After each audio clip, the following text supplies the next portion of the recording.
Ooh, that was a retro intro that I used like on one stream once upon a time. It was almost as if it was made for it. I mean, yeah, I think the war room was originally set up for the Ukraine-Russia conflict, so that's how long ago I did that. Which is still ongoing. Which is still ongoing, yeah. Trying to be agenda-free TV or something like that. 124 people in here joining us straight away. Thank you for joining us. Hi, guys. We're live both on UK Urban Prepper and at Scottish Prepper 73. Whichever channel you're watching on, before you get started, make sure you smash the like button. Share it if you can. The more you like it while it's going on, the more YouTube will push it out to the other channels. Massive thank you to scroll back up to the top to Andy Walker 6908, who got the first super chat of the day. And hi, Brian. This should set Mike off. No, it's all right. Brian can keep his £1.20 by the time YouTube takes its cut. There you go.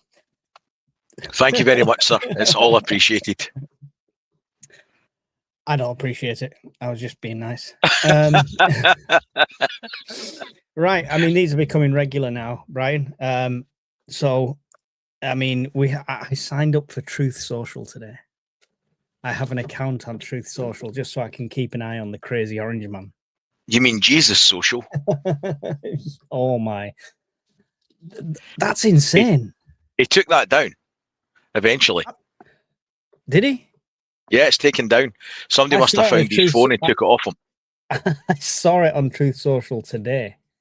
On his oh, hang on, I think I've been banned off Truth Social.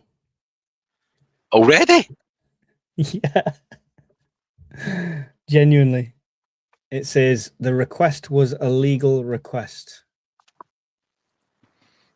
On the top right. What did you send them? I've got to ask. Anything. The only thing I put on was my video about Trump's blockage. What's going on?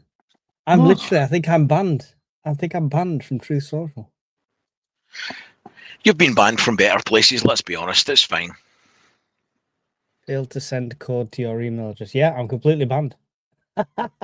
So I had a Truth Social account for the whole of 4 hours. I said something bad about Trump and you're banned. This is the person that advocates not censoring people. This is not Pepsi in the mug, incidentally. This is tea. Right, see. I mean, tea. Hard times, Brian. It's hard because you're getting all my super chats now. I've had to go to Freeway Cola XX from Lidl. It actually looks like Pepsi for poppers. It even looks like a can of Pepsi. Genuinely, right? I'm going to share this just so people can see I'm not chatting rubbish before we get into the actual news. Because I was going to pull this up to show his posts today. Verify your email for support. Your email address. There you go. The request on the says on the right there. The request was a legal request. Failed to send code to your email. Oh dear. And if I go to the home, there's nothing there. Go to discovery, nothing there. Alerts. I'm just completely blacked out of Truth Social. So there you go. Oops. Yeah, don't badmouth the person that owns the world. I feel like I could go onto X, post a video saying I hate Elon Musk, and I wouldn't be banned overnight. But I'm just going to throw it out there. Maybe it's the hat. Now, hear me out, right? It's a new one. Now, a lot of bad things have happened to you since you started wearing hats of that style.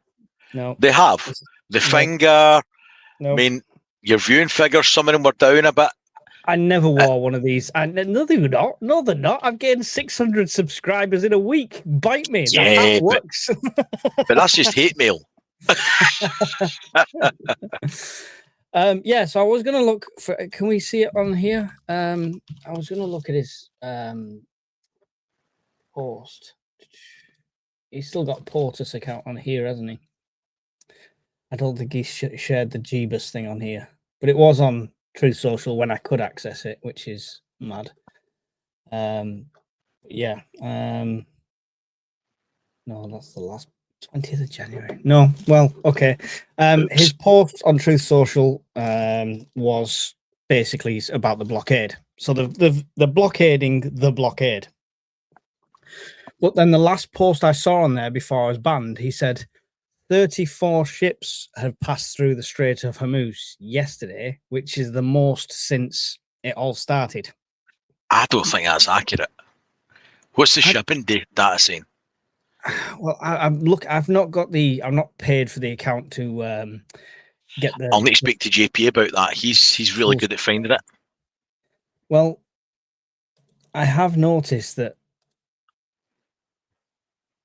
there's some odd ships going around. There's Indian ships passing through right now. Mhm. Al Haji Hassan 1479. See, the blockade has started already. Started today. Yeah, but how? Do they have enough assets to blockade that? Can they blockade it close enough to the land where they're going to get hit from stray drones? But it's not a traditional blockade, though. It's not a blockade of... But they're blockading the commercial ships. So it would be the warships that would be a target. Not so much the commercial ones, unless it was by misadventure. But yeah, they've got satellite real-time monitoring. They've got radar monitoring. But one of the analysts was on today, and I was listening to him, and he reckoned they needed 2 carrier groups there to cover effectively that amount of water. But there's another one on the way. But that's not the problem. That's not the problem. The problem's China. The problem's China that needs so much oil, and it gets so much oil products from there. Yeah, and if he tries to shut them down, I don't know if you've seen it today, but they've sent the 58th Fleet, which is a destroyer group primarily. So the Chinese have sent that from Djibouti today, and it's sailing out there. And there's a couple of schools of thought on it. The one that I give most credence to is that they will almost certainly, if there's any threat of their ships getting stopped, they'll put their warships next to them, kind of like the Russians are doing with their ships in the Channel, to give the US a moment of pause that any interdiction, physical interdiction of the ships might cause a pew-pew shooting war. And the other school of thought is that when their bluff's been called before with hard sanctions, they just turned around and applied sanctions with precious metals right back, and he caved. So, my concern's China. Well, I don't know if it's China or if it's through Iran, but this was a ship heading for China. So I thought it's a good one to track. And it was due to dock in China 10 p.m. Greenwich hour time tonight, so in 59 minutes. And it came up here at some decent speed, and then it's just been here the whole time, basically. So yeah, it's the Rich Star, and you can see the destination port there. It's China. But yeah, it's oil chemical tanker, and that's just been stuck there. So is that through the American sanctions? Is that through just the risk of mines? It's hard to say because nobody actually knows, including the Iranians, and people are saying that, well, that's ridiculous. How can they not know where the mines are placed? Well, let's have a think about it. They've distributed their command network so that if any one of their leaders gets zapped, they've still got distributed command and control. They probably really don't know where their mines are now. No, they really don't. No. And the amount of times Trump said that he's destroyed their navy, I can't count on my gammy hand. So it's definitely, there's still going to be ships out there with the capability of dropping a barrel over the side, dropping a mine over the side, something like that. Yeah, they'll do it on a wooden fishing boat if they had to. The problem with the resourcefulness of a nation like this cannot be underestimated. They only need to be lucky once. 21 miles at the thinnest point. Doesn't it give you a lot of room to maneuver when you're maneuvering big $billion ships around that take about 20 miles to stop? So, and here's a thing: if any of those ships get slotted and sink in the Channel, that 21 miles has just got a lot narrower. Oh yeah, because it's shallow in on the sides of that as well. I think there's a passing zone where they can actually go through that is the deepest point because of the bow. So yeah, it's a restricted space as it was. Well, the channel is so deep, so no access for subs, I reckon, but close, yes. Yeah. So I was doing a bit of, for the last month, all we've done is live and sleep this situation. And that's not because we're paranoid or anything. There's two reasons. One, I want to know what potential problems are coming my way, and Mike's the same. And the other thing is, there's an appetite within the UK prepper network that people want to know. So we put out what we can find out. And apart from that, folks, and correct us both if we're wrong here, but you seem to like coming on and chewing the fat and letting us know what you think. So that's pretty much why we're here, eh? Yeah, here for their questions and stuff like that as well. Somebody has just asked a question of, are there many people in Zone 3? I believe, yeah, Zone 3 is like Midlands. So, well, East Midlands, sort of. So there's quite a lot round there. There's actually a prepper meet round there run by Midlands Outdoor and Survival. And quite a few of us attend that sometimes. So, yeah, there's loads of people. I think the only zone that's suffering from people is Zone 6, which is Ireland and the Isle of Man, where we have one member. Fun fact about the prepper meet at Midlands last year, there was hostility by a group of, what were they? Hippies? Tree-hugging hippies.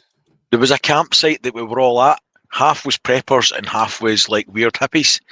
And I was flying a drone and they picked up a log and threatened to throw it at it, which was optimistic for a DJI Mini 4 at like 50 feet in the air. So yeah, good times.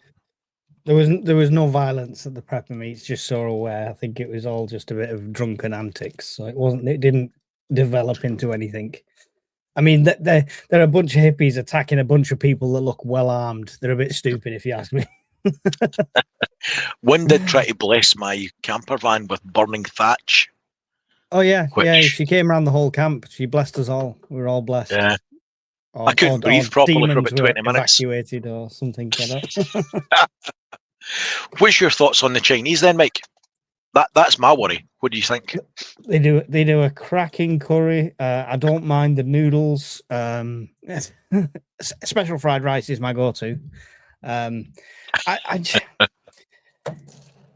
think people think that that's the big World War III, right? The Chinese and America. That's the be all and end all.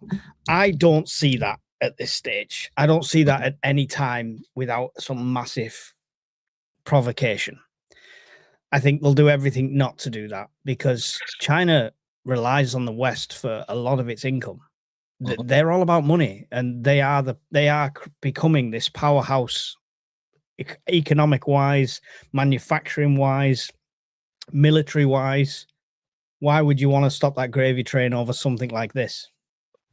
Can I spin it back to you why I think that might happen then, or why it could happen over this? If they stop all the oil, the manufacturing shuts down. I get that, but I don't think you will. I think it'll be it could happen by a mistake. He's tackle, right? Yeah, he's gonna go. Don't you can't come through here, Mr. Chinese oil rig. Okay, I'm still coming. Please don't do it. We'll attack you.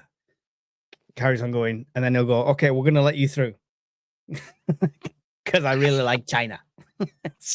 Here's the thing: they don't back down. That's the thing. They've proved that. Congratulations. They're very bolshy with their ships, whether it's shadow vessels. The Gin Stitcher, welcome. They're very bolshy and they're no shy on their Coast Guard turning fire hoses and blasting the pilot house windows out of trawlers and stuff, and actively ramming Philippine ships and stuff. Their captains tend to be aggressive and supported in such actions. My concern would be if you've got a gung-ho captain on one side and a militant captain supported by the party on the other side, it doesn't take a lot of bad decisions for bad outcomes to happen. that's kind of where I'm coming from on that whole thing, because there's a huge element of face saving, and I've got concerns over that. What you mean that he won't want to lose face now? I mean, he's quite happy to extend it and just basically lie about what they've achieved. What they've achieved. Gin Stitcher has become a member of yours channel. Welcome. Yeah, I mean, he wants to get out now. I think definitely the blockade. It's not going to work. I think their mentality is, if we put pressure on Iran from Iran's allies and stop their income, they'll give in to all of our demand sheet, give up all their nuclear, give up everything like that, say yes, yes, yes, yes, and a deal comes to the table. He's saying, what was this? He's saying Tehran is desperate for a deal. No, they're not. No, they're not. Who are you talking to? Genuinely, who are you talking to? Joe Blogs on the street in Tehran might be desperate for a deal because nobody wants the country to be at war. But they will happily sit in a cave surrounded by their own shit and piss for 6 weeks while you do this. And throw missiles. As soon as you're gone, they'll crawl out and throw out more ammunition. It's just, it doesn't agree with work. that. It does not work. It does not work at all. And all it's going to do is accelerate our situation, because more ships are going to be restricted technically with this blockade. The ones that are willing to risk getting through in the first place. They can't, though. It's not their risk. It's the insurance companies that carry the risk. This is the thing that people are not. But come on, who's not lied to their insurance company, Brian? I've never lied to an insurance company, and I'm very conscious of who I work for. Have you got a branded T-shirt on? Sorry, I just got distracted. Oh, this is just an Adidas one. I don't No, tend to underneath wear. is that Scottish Prepper. It is. Look at that. He's so vain. He puts himself on a T-shirt. Shocking. Shocking. Mate, I've put myself on many a T-shirt when I was younger. That's a different story. Grim. Hi, Mike. If you see this, sent an email, join the members Discord. Just wondering if it takes a few days or a few weeks from the time you receive the email. Sometimes I don't receive the email, but I will check. Somebody else said the same thing. Alpha Romeo 09. I actually did see yours, Alpha Romeo. Right, let me explain the process to everyone so everyone understands. If you join Discord today and send me the email tomorrow, it will get filtered. I will look at it and go, you've only just joined, and it'll get put to one side. If I remember in a few weeks' time, I'll come back to it, and then we'll look at it for approval. The point of it is there's no money making on Discord at all. The point of it is a vetting process. You've got to come on, you've got to join in with the public area of the Discord. We need to see you posting, interacting, not being an asshole. Pretty much, don't be a dick is the bench line. And if we make sure if you say, then send me an email saying, can I be a member? And we can see you posted 15, 20, 30 times, or you've had a conversation with a few people, and etc. Then unless there was an issue, you'll get put through straight away. But if you've posted once in the whole time you've been there, we've nothing to base it off. Yeah. And we've got to protect our members. So there you go. It works. That's where we stand with that. Yeah. We're over 500 people in Discord, and we've only ever had to remove 3. And to actually get kicked, it takes a lot of effort.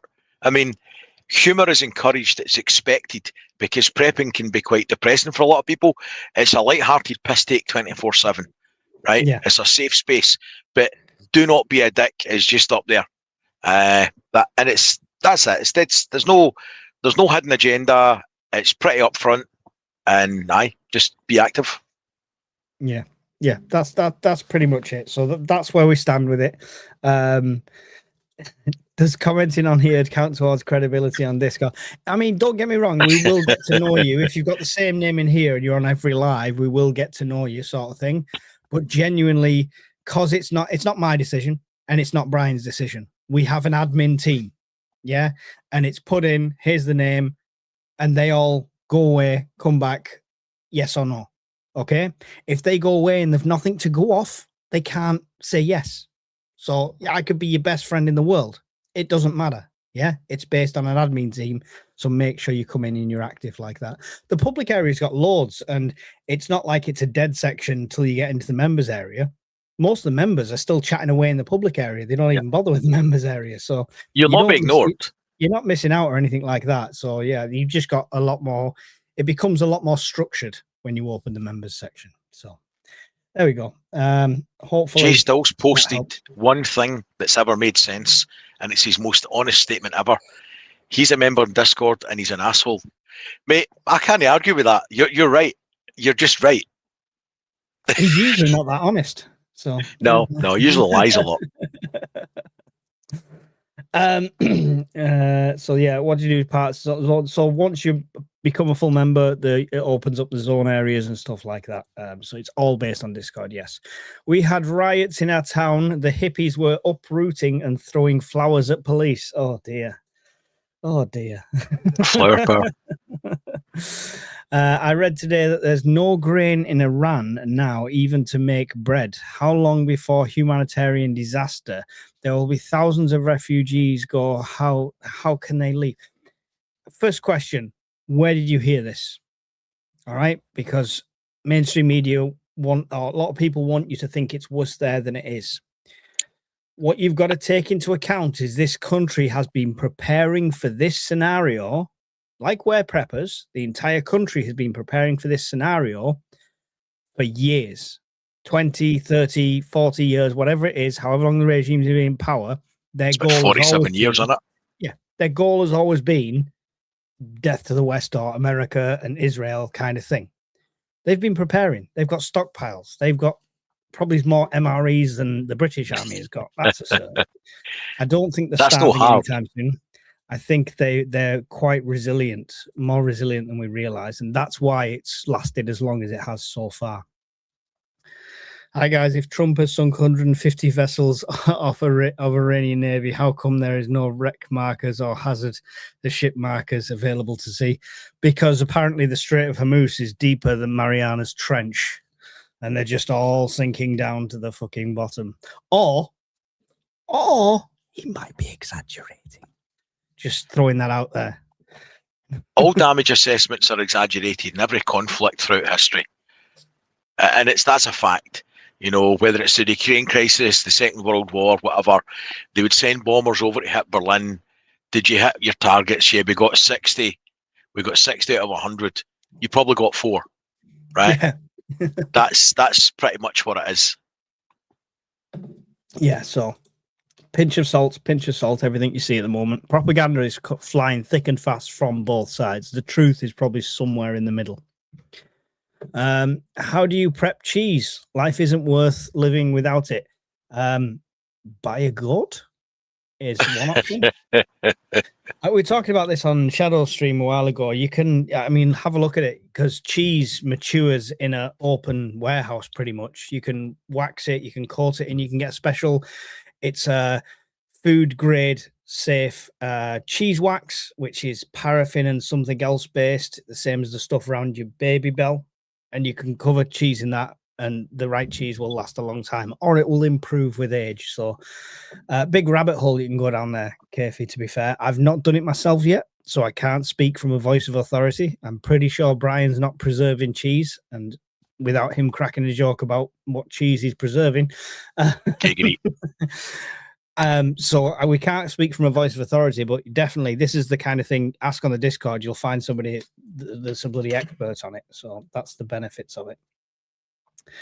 Do you know, it's the one thing I don't actually keep any of the stuff in here. I don't have any I definitely don't have any freeze-dried cheese or anything. I've seen it, you can buy it. I've got the mac and cheese. I've got that. What I want to find, I want to just get, I'd love to get like one of the cans, the same size of the Augustin Farm cans, of just the cheese powder from the mac and cheese. They do that. They do that. They sell that. I need to get that, because when it hits the fan, there's loads of stuff in there that I'll eat that she won't touch, but she'll eat mac and cheese all day long. So I'll send you a link later. Nice one. I've already got loads of pasta and macaroni. I just need to find the bulk powder. I put a link on Discord earlier for the guy that was buying from the States, some of the Augustin Farm stuff. Yeah. So Yeah.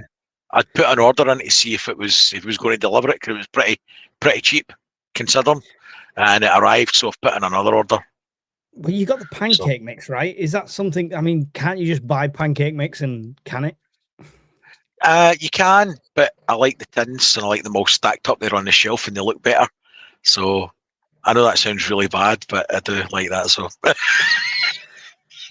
the grain story was from 2CTV today, from people sending him videos and news. Okay, I like 2C. I like Maya. Good channel, but still a pinch of salt with that one. I don't buy that one at all at this stage. Cobalt's handbook. Iran have been preparing for years, but I wonder if it's preparing for their strong supporters and not worrying about the common man. Yeah, the bulk of it will be prepared. I mean, yeah, they glorify death. Martyrdom is a thing, right? It's not about survival like it is with us. It's about glory and 40 virgins, or whatever it is. I'm thinking about that, and the irony, it's so thick. Our government does the same with us, the exact same. For any warfare or conflict, all they do is prepare for the chosen few, civil servants, military leaders, royal family. There's only shelters for them. Everybody else in the UK is bollocksed. So we're not that vastly different from people in Iran. The common people always die, and there's never much provision for them. The only exception to that is we're European partners, so like Norway and Sweden and stuff. Everybody else is screwed. Pretty much. Somebody said there a lot of reports about the 121 tankers heading to the Gulf of Mexico on X, legacy media, and mapping on tanker trackers. Might be BS, but worth tracking. I heard this one, but that's him saying we've got bigger, beautiful oil here, coming by our oil and stuff like that. And I'm sure it's going to be a massive inflated premium because USA is suffering on the price pumps as well, just as much as we are. Global Cheddar market. Gorge, a good prepper's cave. Global market, yeah. Global problems, that's the thing. You can This have all the oil in the world. Even if we produced enough oil to be self-sufficient in oil derivatives, the prices in the UK would still be climbing. Here you go. This is why we do what we do. You can freeze cheese, but it tends to be quite crumbly when you thaw it out. Vacuum sealed, it keeps a year or more in the fridge. There you go. Yeah, I never knew that. Good to know. Nutritional yeast instead of cheese. Definitely a poor substitute, though. If you can get milk, some cheeses are easy to home make with vinegar or lemon juice, etc. There you go. Hawkins was talking about goats he was going to keep in his back garden, and he said he'd found some kind of unusual way of churning the cheese while it's still in the goat. I don't actually know what he meant, but I'm sure he'd been watching videos on it or something and had practical tips. Wrong on so many levels. On so many levels. Would I lie to you? I was on about egg powder the other day when I was reminded today that the water out of tinned chickpeas can be used as an egg replacement. Oh, interesting. I never knew that either. I don't like chickpeas, so I haven't got many tinned chickpeas. The Russians were poisoning the land in Afghanistan and still didn't see any success. They need to learn that you'll never defeat an ideology. Exactly. That's what Agent we're trying Orange. to say. But he needs a win. So how does he manufacture a win then, Brian? That's the question. What's the get out? The get out is bluff and bluster. He is right in a way. He has technically demolished the conventional military and the civilian apparatus that governs it. He has a point. He has done that. So he could walk away and call it a win. And he could do what he said he was going to do 3 weeks ago and say, right, they'll never develop a nuclear weapon now, even though they will, because they'll just dig up the other stuff once everybody goes away. Even though we blew it up 6 months ago, and we've blown it up again a couple of weeks ago, but it'll never happen again. We've won, they're defeated, and he leaves. The problem will still be for the people that are dependent on the oil products, which will be basically Asia and Europe. Mm-hmm. And we're left with two unpalatable choices. We buy from the person who caused it, as in blew everyone up, or we buy from his friend who's blown up everything else in Europe. There's your two choices at the moment. And if we don't get a deal, that is. There is no deal. This is the thing. There's no deal. There is no deal here. I mean, he could make a deal with a provisional government person from Iran, sign it, tick it off you go, right? That doesn't mean the ideology is going to change. That doesn't mean their goals, their ambitions, their targets are going to change.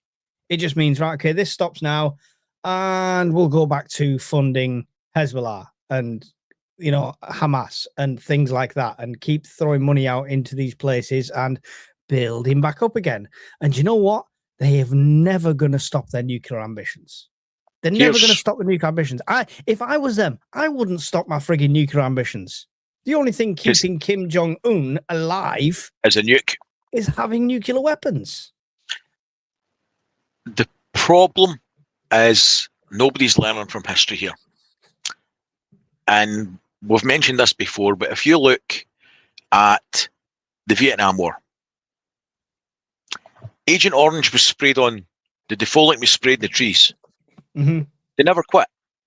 They didn't have a large standing conventional army, but they didn't have to. And they still won. It took years, but they still won. Yeah. Iraq got attacked and devastated twice. Conventional military was wiped out twice. Yeah. But it wasn't a victory because it was still a failed state, and all the fallout and terrorism that spread after that. Yeah. Libya, he was a bad guy, Gaddafi, so he gets slaughtered. His friends below him get slaughtered, and the military was dismantled quite quickly. What happened there? Same shit. Syria, same shit again.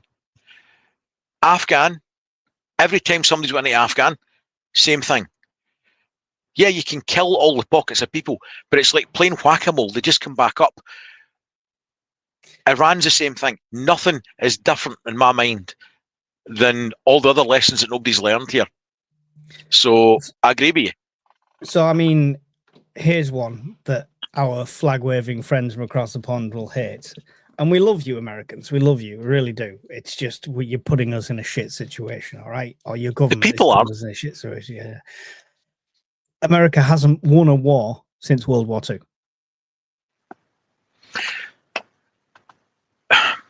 They win the battles well, but the strategic... They've not won a war since World War II. I don't mean that. Yeah. It's kind of what we said the other day. They're very good at winning on the ground. They'll win the tactical battles. They'll win the battles, but ultimately lose the strategic element. They lose the war. I totally agree with you. Somebody's just posted at the same time. Sorry, Gin Stitcher, I didn't see that. I was ready to say it anyway. That's no reflection on the combat effectiveness of the platforms that you use. And it's no reflection on the quality of the troops. It's no reflection on the quality of the leadership of the troops.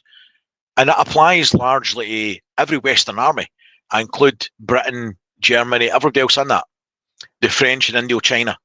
All these lessons have been taught to every colonial power and now America. If you're not fighting a peer adversary and you're not willing to be as brutal and as nasty as aim and flatten all civilian infrastructure and kill everybody, right, then you'll never win. No. I mean, the victory here is a glowing Iran, all right? Yes, aquafibia chickpea water can make egg-free meringues. There you go. Learning something. I will never try that. I appreciate it, but I'll never try it. I'll definitely try to make meringues. Yeah. Vanessa Kitty, who is one of our friends from across the pond. So why are we trying to spend 1.5 trillion on our USA DoD now? Is that Department of Defense? Isn't that now Department of War? I'll tell you why. Because was it Eisenhower that said, beware of the industrial complex? Mm. Well, beware of the industrial complex, the military industrial complex, because that's what's happening. Yeah. I mean, we don't need to worry about it in the UK because we don't fucking have anything. It's all gone. It's flattened. The thing is, while the USA are doing strikes, while Europe is throwing every single weapon into Ukraine to help them out, while Russia is expending all of their forces, China's building. Mm-hmm. China's building the whole time, quite happily, ching, ching, ching, building away, you know, all the factories. And yeah, that's why you probably need to spend 1.5 trillion on your Department of War, because you got to keep up with China, right? I think that ship is sailed, literally sailed. I think the chances of keeping up with China. Stop wasting money going to a rock with no resources on it in the sky. Stop The wasting Epstein money. files get buried there. Yeah. They get dropped off on the dark side of the moon, mate. That's what happened. Honestly, The files are there. I'm all for like discovering new worlds and Star Trek and learning and stuff, but literally, this isn't the time to spend that money or fuel doing something like that. Any excuse to explore Uranus. I'm a Kerbal fan. I'm in zone 3. Brian, can you put me in touch with English Prepper, Doncaster, South Yorkshire? No. I don't know how. That's an easy answer. No. Both get on the Discord. Find each other on the Discord. There we go. What is this? Is this Tinder Live? Is that what we're doing now? Behind door number 1. Right, let's go back to these. I was on the egg powder the other day when I was reminded. Yeah, that was the one I already read. What foods do you think will be rationed? Ooh. That's a good one. At this stage, I don't think our specific food will be rationed. Our choices will become limited. So you might not have 27 brands of bread to buy. You might have 2 or 3, but we'll still have it. Panic buying is what's going to cause the rationing. But yeah, it's 50% of what's on our plate is imported, and I say that a lot. 40 to 50% is imported. I do say that a lot. That's not to say you can't live without that imported food. We've got stuff here. Now, the problem we're going to have is the fertilizers, not the fuel, not the oil. It's the fertilizers not getting through, and it's the stuff we grow ourselves, because we do actually grow some ourselves still. So what you'll see shortages of options on, for me, is fresh foods like fruit, veg, and fresh meats. Next year. Yeah. Well, potentially you could start to have them coming in this year, the options, because of not getting the imports through. So you'll see that restriction, and then the numbers will drop by next year for definite. Yeah. So the fertilizer is a bigger issue to us staying alive than the oil is. The oil affects a lot of things, but fertilizer's even more important. Most cheese has 6 months use by date on them too, but we all know it would last longer. I read that as Stuart Little telling us about cheese there randomly when it did come up. Oh dear. Did we really win World War II? Did they not show up a bit late? They didn't win it on their own, coming from an Irishman. As a collective, the Allied forces won World War II, and they were part of the Allied forces. So that is the compromise. So yeah, but that's the last. And realistically, without American intervention in the Second World War, regardless of how late it came, we would have been defeated over time. There's no two ways about it. Never. I hate to burst people's opinion, but that's the truth. I hate that. You'd all be speaking German now if it wasn't for us. Oh, I hate that. Nine. Here's one, right? On that very note, Do you think we would ever get to a stage that they would drop tactical nuclear weapons on Iran? Yeah. Really? I think one of the biggest threats to the Middle East is Israel's Samson option. Right. So the Samson option, if anyone doesn't know, is basically their dead man switch. If things look beyond saving, Samson, when his hair grew back and he's got his strength, he pushed the pillars and brought the whole temple down on top of them. And that's their nuclear program. It's the Samson option. And if they press that button, the Middle East goes, whoo, goodbye. That's the biggest threat to the area. Tactical nukes, the only way I kind of thought they might do it. I see it as a World War II scenario if they use them. So I think the stage would have to be boots on the ground. That's not working. They're all in foxholes because Japan's very similar to Vietnam, the warfare, like going through the islands, Iwo Jima and all of that. The people are in tunnels, they're in traps. It was guerrilla warfare. They'd bomb the hell out of it and they'd still be there because they're all underground. I think you'd see boots on the ground for a period of time. They'd suffer a lot of losses, and it'd be a case of we need to end this. How do we end this quickly? Like they did with World War II, they got the big boy. So that's what one. Yeah. I had thought about it, and the only time I thought they might do it is a limited tactical nuclear weapon strike on the centrifuge sites, the storage sites. If it was too much threat, I mean, option A, hope that they never dig up the enriched uranium. Option 2, send in thousands of people, build an airfield, move construction equipment in, and dig it out yourself. I see that as, I know that's been floated, I see that as being beyond the pale in terms of being ridiculous. Now, the third option, and given that they keep saying we're not going to give it up, I'm kind of thinking might happen.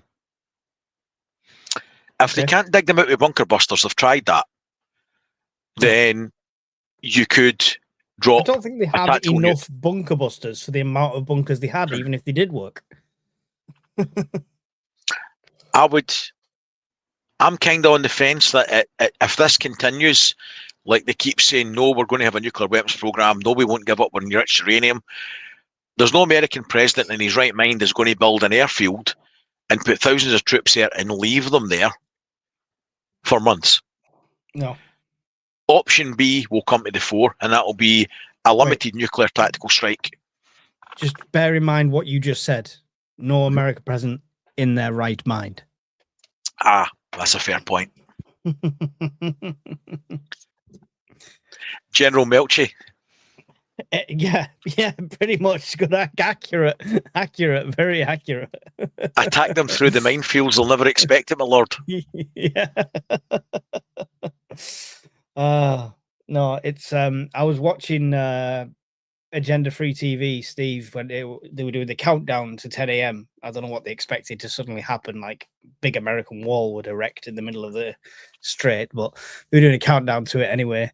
But yeah, lots of them in there were saying about NATO not helping and UK not helping. And I did comment on there. I said, listen, even if the UK wanted to help, I don't think we could.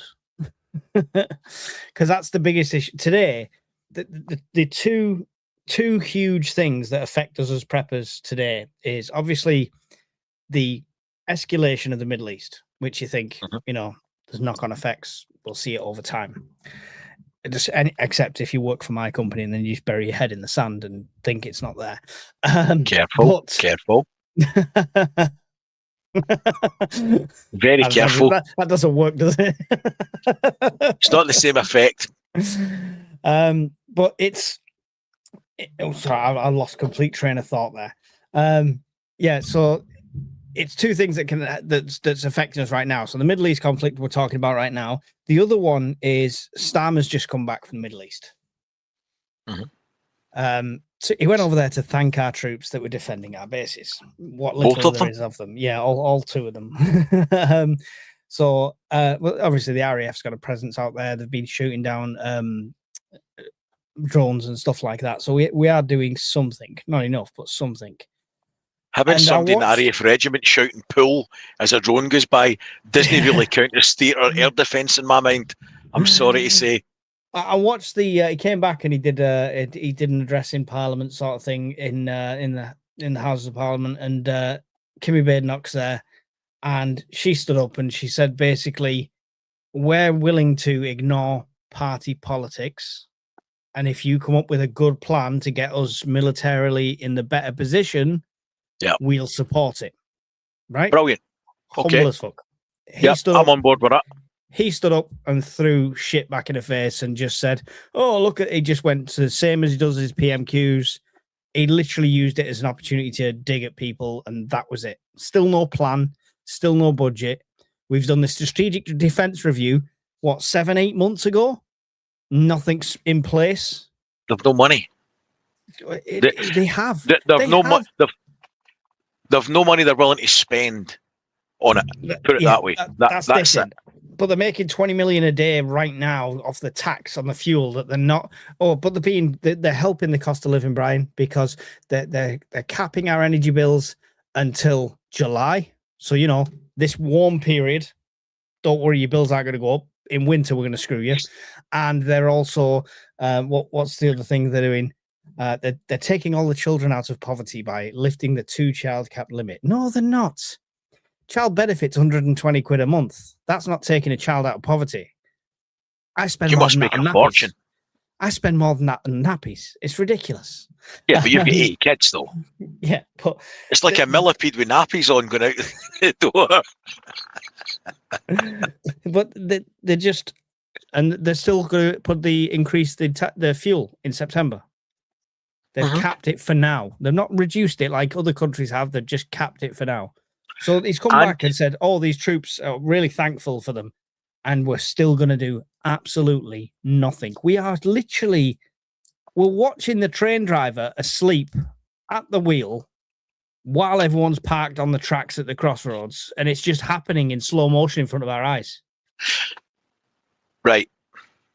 This is how grim it is. Of the Type 45 destroyers, we could send one. It took 2 weeks to get there on a 1-week trip, and it's broken down already. Right? We're putting one back in the water this year that spent 9 years being refitted, and it took 3 fucking years to build it. Right? Work that one out, folks. It took 3 years to build it and 9 years to refit it. Was it made by Rover? It's a Leyland sticker on it, mate. This is the level of incompetence that we've got. It's not unique to Labour. It's been successive Labour and Conservative governments who have criminally, in my mind, let the armed forces get to a level that they are no longer capable, and that's no reflection on the people that are still serving or have served. They are no longer capable of providing defence of the realm, which is the primary purpose of any government. I'll give Badenoch her due. If she actually did stand up and say that, he should have bitten her hand off. Yeah. And they should have said, right, we're skint as a country because we keep spending it in pish, right? There's no more communal toilets. The entire side of the House of Commons broke out in laughter when she said that. The Labour MPs were laughing at her saying, we'll put party politics aside, which just shows they can't do that. They won't do that. No. I don't know where we are, but the reason that I kind of segues onto that, I get a bit hacked off about the narrative that the UK hasn't helped. The UK has helped and is continuing to help. And just in case people don't know, I'll explain that if you don't mind. Yeah, go for it. When you're deploying your forces, you'll have a workup. So the carrier groups that were sent to the Gulf from the States, they knew they were going somewhere and something was happening, right? It could have been an extended drill or whatever, but they were given a workup. There was crew put in place, there was munitions, there was supplies, there was logistics trains. This was all done in advance because it takes a long fucking time to happen. Mm-hmm. The shooting started. 3 days later, the UK was getting slated. Slated as being disloyal and all the rest of it. I take exception to that because the shooting started on the Saturday. Yeah. By the Sunday, British bases were being used for ferrying purposes and storage of munitions and launching defensive sorties, and have continued right through the last 5 weeks. So we know prep, we have helped where we can and how we can. Yeah. Had we had some warning, and this bollocks that we would have leaked, that's a crock of shit, right? Nobody leaked in the first Gulf War, the second Gulf War, or Afghan or anything else. British soldiers and female women, personnel, and all the rest of it, service personnel, bled and died, and billions of pounds of UK funds were spent helping and supporting, which I've got no problem with. You help an ally. We were never given a chance to help. We've been slagged off for 5 weeks, and I'm fucking fed up with it. No, that's it's valid. It's valid, but I mean, my only caveat to that would be, if I was in his shoes, Trump's shoes, I wouldn't trust Starmer as far as I could throw him either. No, he's useless. I'm not making excuses for the guy. It's not just he's useless. You're talking about somebody who's approved a Chinese embassy, mega embassy, mega embassy in the centre of London, near vital facilities and vital information. Yeah, he's a moron. There's no debating that. Yeah, so for me, I mean, maybe he should have picked and choosed a few allies or give a bit of a heads up and stuff like that. I completely agree. And he shouldn't have jumped on the bandwagon of slating after the fact. People need time to mobilize and do that. But initially not telling him, I don't think I could trust this government as far as I could throw them. And if I was the United States, I would have. They should have done, in my opinion, they should do what they're doing well. They should make America great again. And that is nothing to do with a foreign war, right? You took Venezuela, you've got extra oil there and stuff like that. Brilliant. Now become insular. Ignore what's going on over there. But they can't. They've got that ally with Israel, and that's what's dragged them into it. There was no need to, if you go what was said at face value 6 months ago, when the Taz and all the other centrifuge sites in Isfahan were all hit, if that was true and your bomb damage assessments were right, which there was great fanfare and aplomb made of that they were right, then there was no reason to strike again, right? It was the weapons of mass destruction capable of hitting Europe and the US in 45 minutes. The whole reason that the Gulf War started in the first place, it's a crock of shit. They didn't have a nuclear weapon ready to deploy straight away. At best, they could have made a dirty bomb and strapped some radioactive material on a ballistic warhead, literally gaffer taped it on, and then exploded it and spread shit everywhere. Yeah, they could have done that, but they didn't have a viable weapon system at that time, and don't have one now. It's all bollocks. Yeah, if it reeks of the Saddam's weapons of mass destruction, right? It's nonsense. It's absolute bollocks. So I'm carefully saying this. Pakey, I'm going to say Pakey. 100% would be leaked. Remember Kinnock, he was tested, and MI5 were clear that he couldn't be trusted. This lot are weaker. So, I mean, yeah, the government in power, I get the trust thing. I get that. And let's play devil's advocate that you are right on that. Because you may well be right. I'm not right about everything. I'm wrong about a lot of things. Let's say they couldn't trust them. Okay?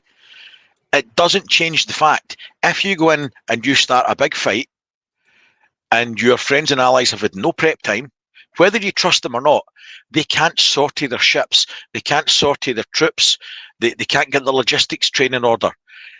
There's no magic button that you go, boom, add some water and an army pours out.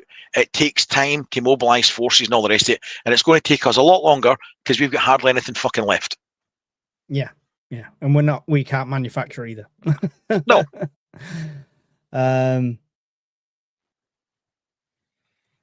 an ex-wife of someone who served the Navy in 1990-1991, I am still proud he served. I'm proud, and I thank every single one of our service personnel for their services. It's not their fault that they've been hit on from a high and had the rug pulled out and have to make do. What was it?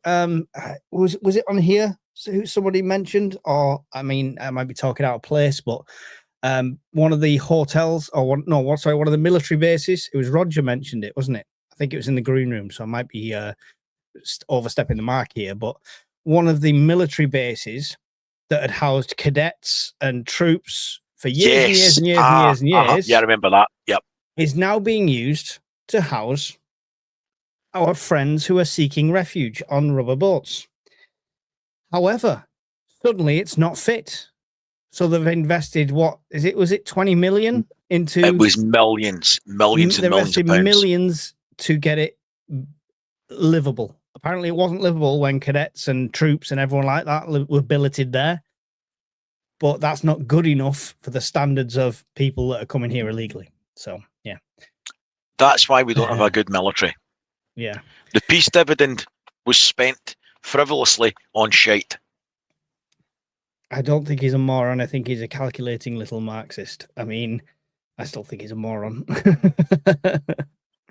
So now we've got everybody cheered up after 50 minutes to an hour of talking about everything that's wrong, Mike. So there's a blockade in place, whatever shape or form that. There's a ceasefire in place. There's now a blockade in place. But in real terms, has anything changed since we started our shooting war in terms of shipping and products and all the rest of it? I don't think so, but your thoughts? We're still in the shit. We're still in the shit. We know we're in the shit. Mm-hmm. Even in that the Prime Minister's address today in the House of Commons was like, it's going to take a long time to recover even after the war's finished, and it's not finished. And they know this, and they still. So you'd have loved it. You need to watch it, Brian. I would want to see you watch that. What I watched. Film yourself while you're watching it. I want to see your honest reaction, because you've got Ed Millipede, or whatever he's called, on the front, nodding away as Starmer goes, as Kimmy Badenoch says, we need to open up the oil fields, we need to let them drill, we need to save this industry while we still can, because soon it'll be too late. Yep. And his answer was no, because the reason the fuel prices are so high, the reason we're in this situation now is because we rely on a fuel that the price is controlled worldwide, and it's bottlenecked at places like the Strait of Hormuz and stuff like that. So if we get more renewables and get more windmills on every fucking inch of land we can find, we won't rely on this, and we wouldn't be in this situation. We'd be completely self-sufficient windmill island. Right. Try not to swear here. I lose my temper. And it's probably not going to work. No, do not AI the centipede in Discord. The guy is a fucking moron and doesn't understand basic physics, chemistry, and I wouldn't trust him to screw in a fucking light bulb. They are right that at the moment we are vulnerable to a volatile petrochemical industry, right? That's made worse because we don't fucking have one anymore, because they've shut most of it down, right? We would be less vulnerable if we had more of our own natural produce or product, right? Yeah. Now, that is common sense, okay? We would still be taking our share of the pain from the world market, but from a purely energy point of view, we should be going down the route of more nuclear power stations to support renewables. Well, the gas-fired ones that we've got, most of them are going out of date very shortly anyway, because most of them were built in the 90s. We're coming to a crunch, and it's going to come like a crash test dummy into a brick wall.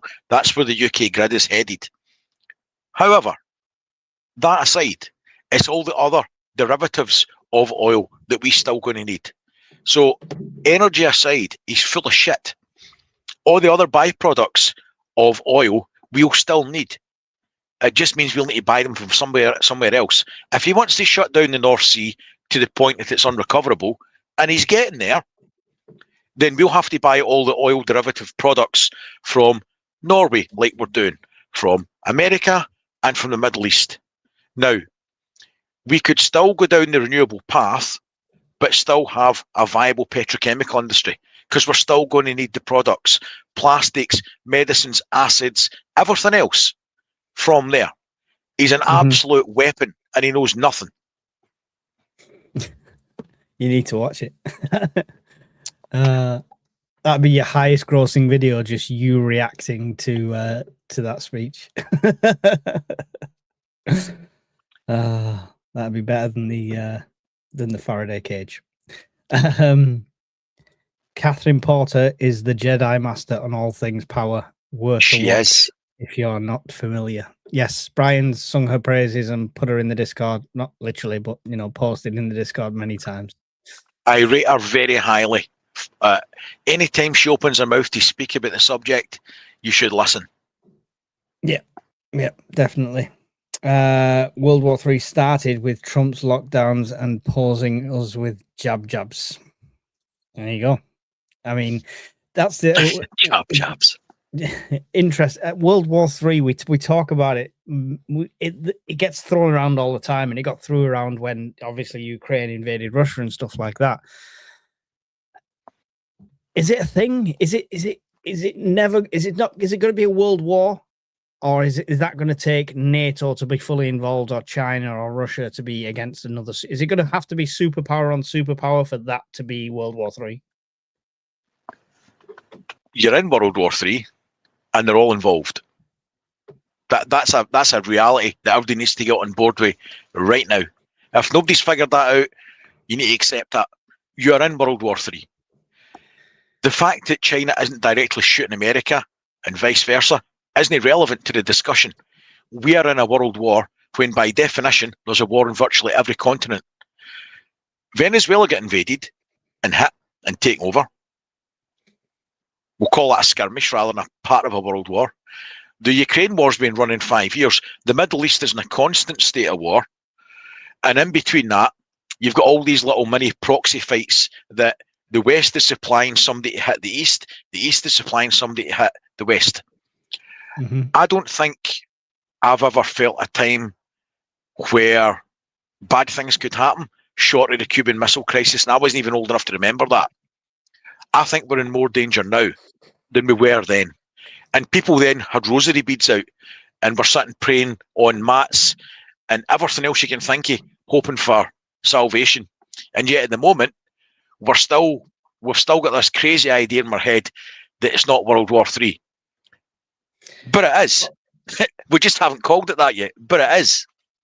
But I mean, Sky News reported on the UK to release this new war plan and stuff like that, which would be great. Some sort of resilience book would be great. Anything's better than nothing. But I mean, I've spoke to you about like what's going on with my work and other people I speak to and stuff like that. I also have a YouTube channel that talks about football and stuff like that. And outside of this circle, outside of me, you, the 279 people here watching us, outside of the Discord, all of that, it's business as usual. It's just a little price hike on the pumps. At what point does it become? Do people are going to wake up to this? Because they haven't been hit by the car yet, right? They've not been squished by the car, but the car is coming. And what I mean by that is Joe Public is walking along the pedestrian crossing. They've stepped out in the middle of the street.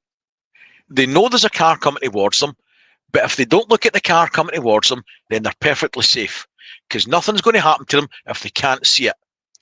I hate to burst their bubble. The car's now a big fucking bus. It's coming right towards them, and you can look away if you like. It's going to hit you. That is the world we're living in. They think if they don't look at the big scary thing, then nothing bad's going to happen to them. It's as good as putting your head under the duvet when your house is on fire. Yeah. That's my thoughts. But are they to blame, or is media to blame? Because I hate to put this on the screen. The We're all to blame. the biased broadcasting company. They talk about the blockade there, but everything else on here is scandal, bribes. You know, there's no big thing about that. They've even took off the Ukraine war like that doesn't exist anymore to people. And the UK news,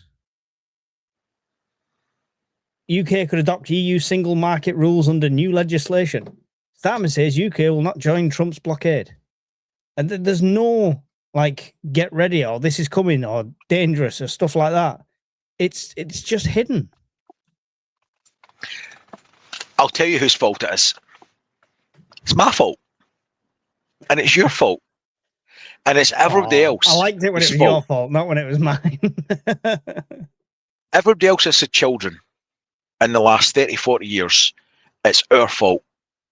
It's well-intentioned, but it's our fault. Because when I was growing up, I had helicopter parents, right? They would pick me up after a fall, but they would let me fall. Okay? Mm-hmm. Yeah. Whereas when my kids were growing up, probably like yourself and 99% of people in the world at the moment, we had to throw this big protective zorb round about them. The wind wasn't allowed to blow on them. They were never given a chance to be children like we were. Come home when the street lights come on, right? And if you didn't come home when the street lights were on, you got a slipper or a hand across the arse cheeks, right? There was action and penalties, right? You could win a race and you could lose a race. Now, you'll get the golden rules at school and told if something's wrong. It's Baba Woolly Sheep and everybody's a winner at the egg and spoon race. That is not the world we live in. That is a fantasy that we have built. The and participation trophy generation. Yes.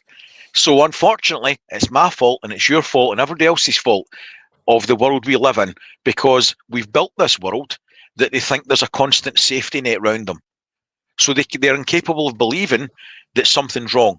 All they know is they've got all the rights, but no responsibility. And I'm sorry to say that, but that's my opinion.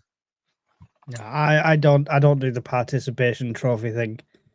If my kid comes up and says, "Look, Dad, I got 4th place. Here's my trophy," I'd go, "That's shit. What happened to first, second, and third? Go away." Modern parents. There's no consequences. There's only entitlement. Yeah. Right. There's no responsibility. There's only rights. So again, that's our fault. I don't know what the fix is, Mike. The fix is World War III. I think we need to get hit by the car. Yeah. Unfortunately, it's. I don't ever want to be that guy. I am the hope. I'd love to. Do you know what I'd love? I'd love to live in the early 90s permanently. I think it was a decent time. Technology was there, money was there, jobs were there.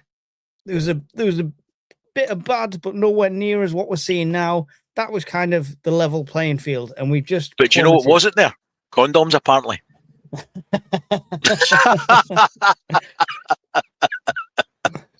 I didn't know what a condom was in the 90s anyway. I was still young. You still don't know what they are? What are you talking about? I knew I shouldn't have skipped that class at school. But it's partly this woke gone mad, and there's no resolution. There's no gradual resolution. I felt like it was a mini victory when the Supreme Court said there was 2 sexes. And I thought, oh, maybe we're starting to, and no, it doesn't make a difference. Go and apply for a civil service job and see the questions they still ask you. Yeah. It's back to what I said, all the rights, but no responsibilities. You can have action, but no consequence. I had plenty of consequences growing up. And it could have been somebody in the street. If I got out of line, I'd have got consequences in the back of my head with a hand. And then when I went home, if I'd told my parents that one of the neighbours had kicked me up the arse for kicking a ball against their car or something, I'd have got smacked again. This is an interesting one. Strong men build good times. Good times build weak men. Weak men build tough times. Tough times make strong men. Hence the cycle of reality. I like that. It's good, that, isn't it? That's really good. That is good. Yeah. Cheers for that, UK mechanic. It's accurate though, right? We've mollycoddled a generation that have got to the point where they're so entitled. I mean, don't ever vote me into power, because I would instantly scrap the minimum wage. And people would think I'd mental, but I would scrap the minimum wage. There was nothing better than going to the States in the early noughties, and you go into any restaurant and you treat like royalty, because they work for tips and they get good tips and they do earn a living and stuff like that. But I'd just scrap minimum wage. Short term, I'd scrap it, just so these entitled people who are entitled to a job suddenly had to actually earn it. When's the last time somebody got a smile or a thank you at McDonald's? They just don't anymore. They don't give a shit. They got diabetes though. Take money and walk through. That's it. They really, it's horrible. It's But the service industry here generally is pretty poor. And manners is pretty poor. I will tip like a taxi driver. Oh, we know you tip. But... You're good at putting a tip in. We know that. But I do. And I've always done that. I've been brought up that way, kind of thing. Like parents had the tour company. They're in America like 50% of their time. So I've been brought up that way. But recently, I've never seen the service to warrant it. I used to always tip the takeaway guy. I don't even get words from the takeaway guy anymore. I just get. We have a panic attack because we don't keep a lot of cash in the house for giving out for that sort of thing. And when you order a takeaway now and they go to drop it off at the door, it's like a mad rush round about the house trying to find pound coins because we don't keep cash like that anymore. Everything's on a card. They're ignorant shits. I'll tell a lie. Every time we order something up at a mum's in Scotland, we get, "Oh, enjoy your meal. Oh yeah, blah blah." All the niceties. In Manchester here, you don't even get words. You do not get words. The most you'll get is 22. Yeah, okay. It's like, or the code they give you. You've got to read a code. That is it. You get the code. That's it. I don't know what the fix is. However, backtracking slightly. We have covered a lot tonight, and nothing's changed in the fuel situation, the oil situation, or any other situation in the Gulf. So, people's preps and what's coming next year potentially, and what's coming at winter time potentially, we're still on track for that. We should still be prepping with a goal in mind then. Nothing's changed. Yeah, no, it's changed. It's sped up. It's sped up because the odd tanker that was getting through before now will now either be tariffed off Trump or stopped or turned round or whatever he decides to do with it. Or more likely, right, call me a cynic, more likely taken over and then steered to the States, and that's another commandeered confiscated oil. Yeah. Contraband. Yeah, I think that is more likely, but it's but the Chinese won't allow that. The Chinese will only care if it's the China one headed for China. So if it's not headed for China, if it's headed for anywhere else, Trump will confiscate it. And I think it's sped this up. It's going to increase the speed. We already know we're on 2.5 weeks now till jet fuel shortage. Ryanair said it now. Jet2 said it now. They're all saying the same thing, right? Flights are going to start getting cancelled or reduced massively. And they're doing it. Yeah. And we've seen the diesel getting low. I know that's partly through panic buying and stuff like that. But we also know we don't produce fuck all here. So the bits we are getting through, if the tankers that were getting through before are going to a country that then is selling some to them, to selling some to them, to selling some to them, that then ends up selling to us, we might not be getting it directly, but we're getting it down the chain. As soon as you start that, you turn that tap off at this end, it gets empty. Protectionism. Yeah. People are going to become more insular, and we can't do it. We simply can't do it. Unless we all suddenly decide we don't need electricity. Every household's only allowed one light bulb.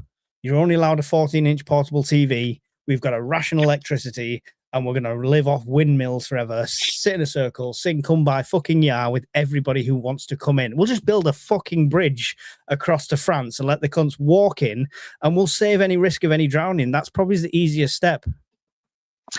Yeah, don't include me in any of that shit that you just said there. Thanks very much. I am not on board with any of that. So I'll be the little chunky monkey with a sledgehammer knocking the bridge to bits. It feels that. It feels like that. Do you know what I mean? I get that. It feels like that. It's just, yeah. And the problem is the woke demonstrators in this country, the left-wing demonstrators that you see, you know, you could say, like, I'm protesting the price of cheese, and they'd call you Nazi scum and get off our streets because that's the only words they frigging know. Them people, they want this, everyone come in, Kumbaya, everyone come in, everyone come in. And they want it now while they're young and while they're healthy and while nothing's affecting them. Wait till they're older, or wait till granny needs surgery and the waiting list is 27 miles long. Wait till they have a problem and they can't get an NHS appointment. Wait till they've got to sit there every single day ringing a doctor's at 8 a.m. to try and get your kid in for an emergency appointment. Yes, we've got an emergency appointment for you. It's in 5 days' time. We'll see a week on Tuesday.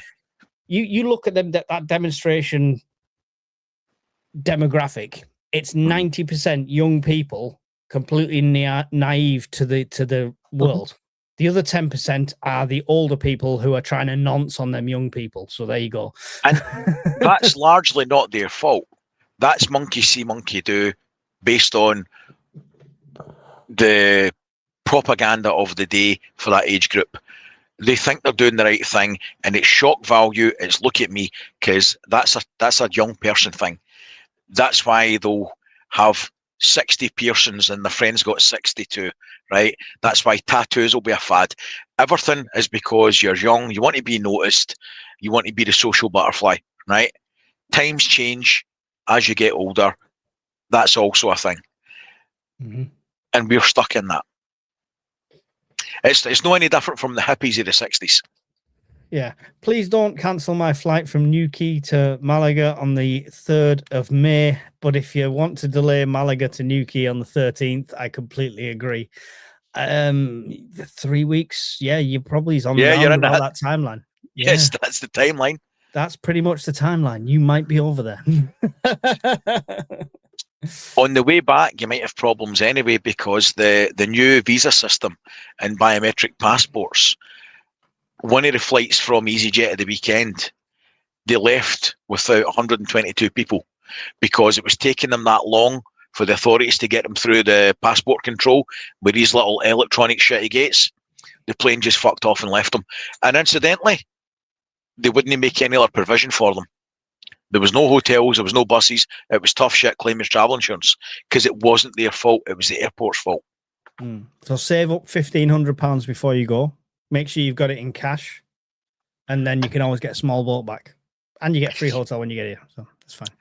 That is a point, actually, prepping while on holiday for things like this. There's people had went out on holiday to Dubai and UAE and all the different places in the Middle East. Mm-hmm. I dare say there's probably some of them still stuck there. Oh, yeah. But they went on a holiday for a week or two thinking, I'm going to go and get a nice tan. In between that, there's bombs and missiles. So you should always have a contingency or a card or something, certainly travel insurance, but plan. Some way to get yourself home, and a plan. A plan. You need a plan. What do I do if the plane's cancelled? What do I do? Because I'm going to a potential hot zone. If you're going to the Middle East, you're in a potential hot zone. Think of how you'd get home. Whether it's driving to another country and getting out, have a plan. That's why we talk. That's why we're preppers. Have a plan. You're on your holidays. Yeah, you can relax, but be aware. There was people went to Tunisia not that long ago, and 37 of them get slotted on the beach because it was never going to happen to them. It never will. Never going to happen to anyone. I would say people. If I'm going to any foreign country, even if there's not a conflict, I will do a risk assessment. whether that's a physical one, an actual on paper sort of thing, or just thinking about it in my mind. There's a risk assessment involved in there somewhere. And if you're going to travel as somebody who does the media to North Korea, there's a huge risk there, right? We've seen what can happen and stuff like that. So you take that risk if you wish to.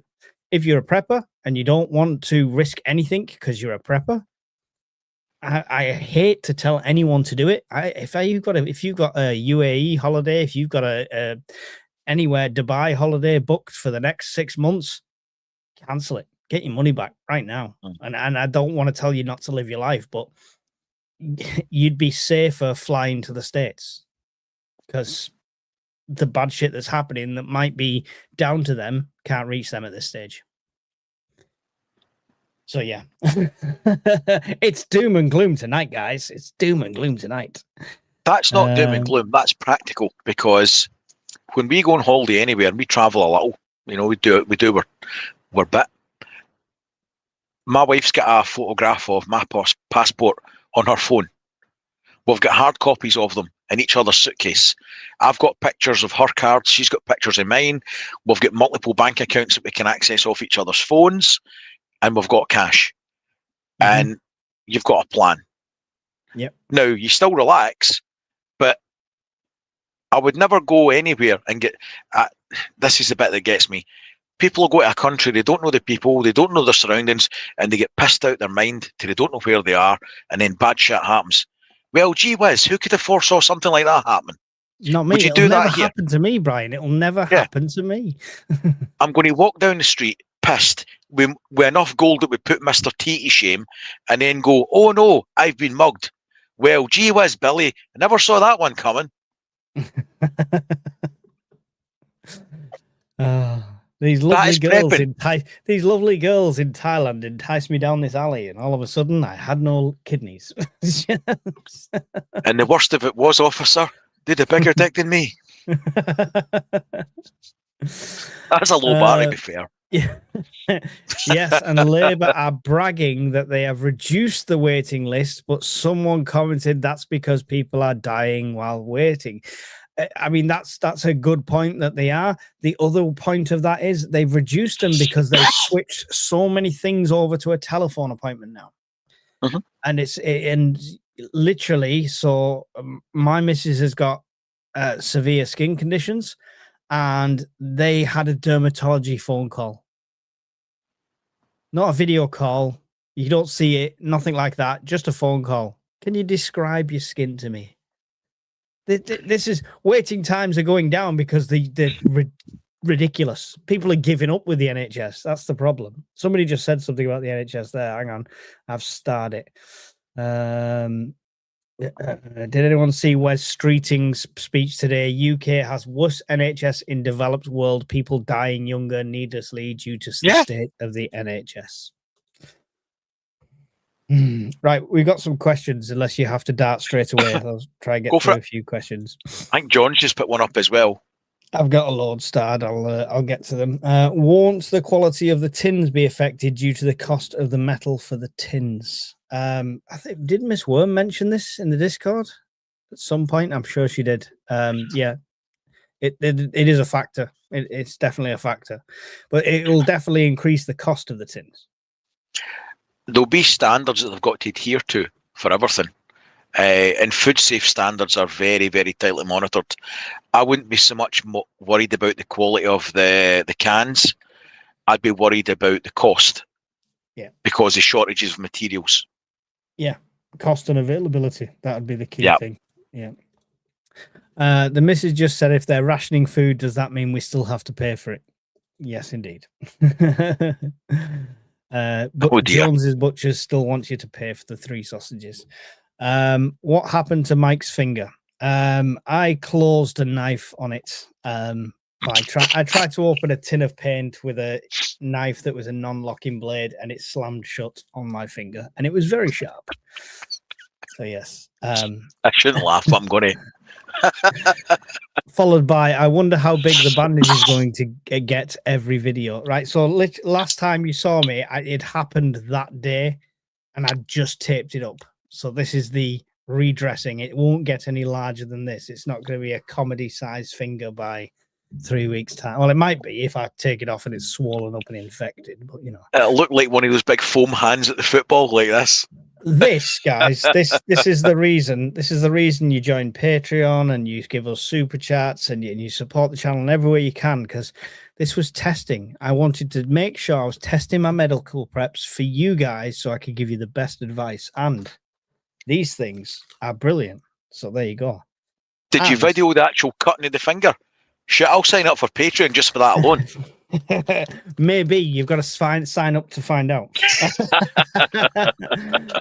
These things, so as much as we slate Temu, things like that, when it comes to stuff like this, whether it's made from Temu and sent to you cheap, or it's made from them, sent to a company over here, they stamp the name on and charge you double, it's the same thing.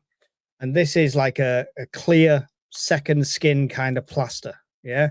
So it goes on one side and then you peel the back off and you're completely movable. So you can put it in all the awkward places. It seals it and it is better than any other plaster I've had. I got 100 of them for less than £3. It's a prep not worth not having. They were great. And that's what initially stopped it and held it together.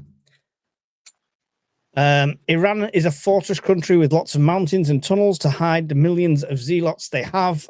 Never stamp them out. No, we know it. It's Afghan with an order of magnitude bigger. Starmer is walking on eggshells with some of his voter base. I don't agree. I do not agree.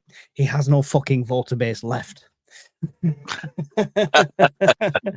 Honestly, he hasn't. He hasn't. The left side of his voting base is now getting Green Party members in, which is just madness, complete and utter madness, right? If the Green Party got in power in this country, I would emigrate to Iran.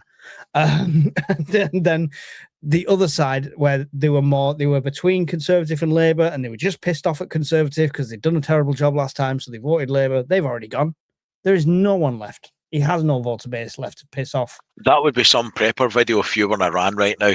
I could just see you putting a magazine in an AK and racking around and having an ND and it's just shooting in the air. I couldn't do it on YouTube because you can't have guns on a live stream. Shocking. That'd be funny. Within 3 days after the Falkland invasion, we sent maritime force, including 43 Navy warships, 22 Royal Fleet auxiliary vessels, and 62 merchant vessels, all of which have now been sold to other countries and gone. Yep. We've got nothing left. Which is the response we should have been doing for things like this. Even though I agree the IRGC must go, I think Trump's trying to monopolize the world oil. He's already got Venezuela. I think Venezuela was his safety net because he knew this was going to happen. They should create a UK local oil market, price availability here, and just pump the North Sea, but they're too evil and stupid to do that. Agreed. I would say about the government of the UK is follow the money. If you look very closely, you'd be very surprised. I probably wouldn't, but I agree. XOXO Goths, how would the war end? Usually like this.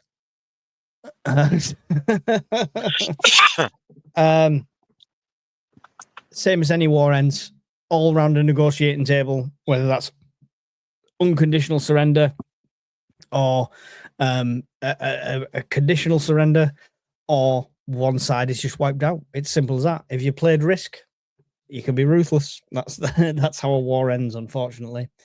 For me, worst case scenario would be they drop a tactical nuke on the centrifuge sites, call it a day and go back and say that's it. We tried for peace. We had a conference. They didn't want to engage. They still said they wanted nuclear weapons. Well, there you go. There's a nuclear weapon. We've dropped it on where your enriched uranium was. Don't make us come back. And he turns and goes home. And public opinion be damned. And he could take that as a win, and he'd probably get away with it. Oh, yeah. It would be a massive victory. They'd celebrate it. They'd create a new holiday. Sure. Asymmetric war, says Alan. Yes, World War III is here, said Universal and Positive. Please don't cancel my flight. We saw that one. What's your next prep? We have a question, a real question. How dare Yay! you? Brian, what's your next step?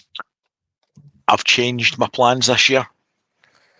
I was going to do the Freck 3 Medic course, scrapped that.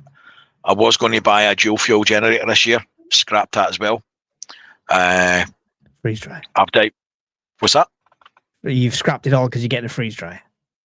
No, I wish. No. Well, we did sort of book another cruise for 2028 that we're now paying on top of the other two, so that's part of it. But no, I've accepted that I've got a generator that's only 2 years old. That works fine. And I'm making a change to buying more freeze-dried stuff big time. So in the last 2 months, I've probably spanked about 400 quid just on freeze-dried food, plus all the tins to replace and stuff as well. So I'm actively stocking a hell of a lot more freeze-dried food, and I want to try and get as much in this year as I can. I do like the idea of 2028 feudal Britain.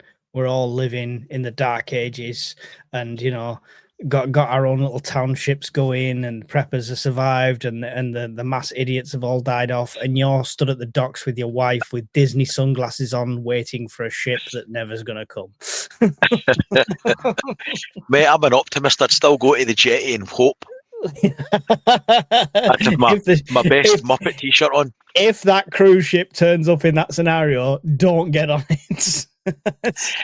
I'll need to wait a while because it's going around the Caribbean, that one. So I'm an optimist.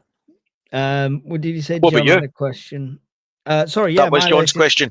Oh, is that the one you're on about? So yeah, my latest preps. Obviously, I'm doing my garden. I've just got some weights. And it was an expense that I couldn't afford, but 60-70 quid's worth of weights now means I cancel my membership that was costing me 240 quid a month. So a year, sorry, not a month. I was going to say that's an expensive gym.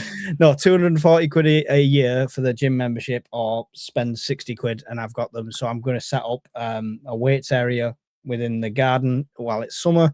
I've got all my garden stuff done, and I still want to pursue freeze dried. But I mean, my situation, one income, baby on the way. It's difficult to do anything. So my preps it's at the moment $4,000. are it's a lot of money. Often. Yeah. My preps at the moment are little and often. It's which is how you should prep. So, 9 times out of 10. Yeah. There's nothing wrong with that.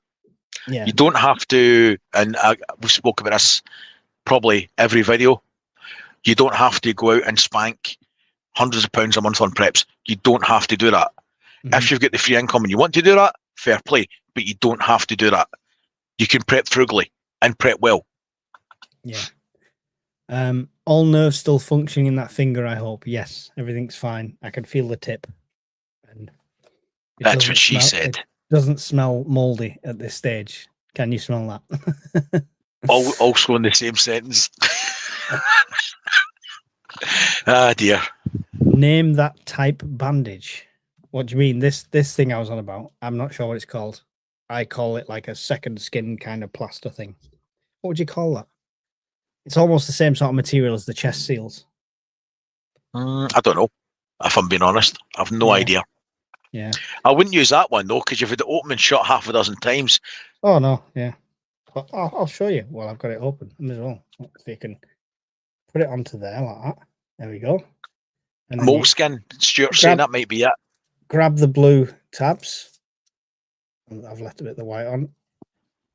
And it literally, so you can see it's literally just a shine on there. But that is sealed completely. Even if it was still bleeding, it would just pool in the middle and stay there. And that would it. It's like the same stuff they put around cannulas when they put them in it. And vent flows. And you can see I'm about to wax myself. I'm trying to pull it off now as a demonstration, and I can't get it off. So there you go. That's how sticky they are. There you go. It's like, do you remember when you used to have glue stuck to you when you were a kid? Oh yeah, glue. Yes, I remember peeling the glue off. But yeah, they're awesome. So yeah, I think that's what you were referring to. This type of bandage is just a bandage. Can you post a pic of the TV plasters you recommend on Discord? Right? Yeah, do you know what, John? I'll find them after and I'll put them on and I'll let people know. Appreciate it. Iran is 2.4 times bigger than Texas. It's a huge country. That said, the Zealots are in the minority. Most Persian people want to get rid of the regime. They are very brave and suffered a lot. I tend to agree, but I think the regime has a lot more support there than the media would let on. And you only have to see some of the celebrations they've had recently when things have gone the regime's way. Yeah, but again, if they don't show willingness to support and they're not clapping louder than the next one, there's a good chance you're getting slotted. So yeah, but it looks more realistic than when you see North Korea parades and they're all going, ha, ha, ha, ha, ha, please don't kill me. You mind your finger when you're doing that, you're going to hurt yourself. I know. I'm just making sure we've not missed anything before we go. Any sources for good but budget dehydrated meals? No. There's no such thing. They're all expensive as Farquhar. Just keep looking around at the good brands like Augustin Farms. I got the potatoes at a really good deal, the potato slices, and you get different ones at good deals. I mean, you rarely get deals on like a good protein of it, but you just got to shop around and keep an eye out. Unfortunately, it's somebody freeze dry wholesalers, the ones with the blue. I'm pointing as if you can see them. I'm not going to grab them. I've showed them before. They do really good protein freeze dried stuff. Yeah. It is expensive, but not for what you get. I mean, they do Is like that the one where steaks. is that the one where you cooked the breakfast sausages up? Yes. Yep. Yeah. So Brian's done a video on that one where he tries it all as well, so you can check that out. They're good. Crystal Doomsday Queen, she's done videos on them as well. They will export to the UK. Just try and keep it under the import duty level.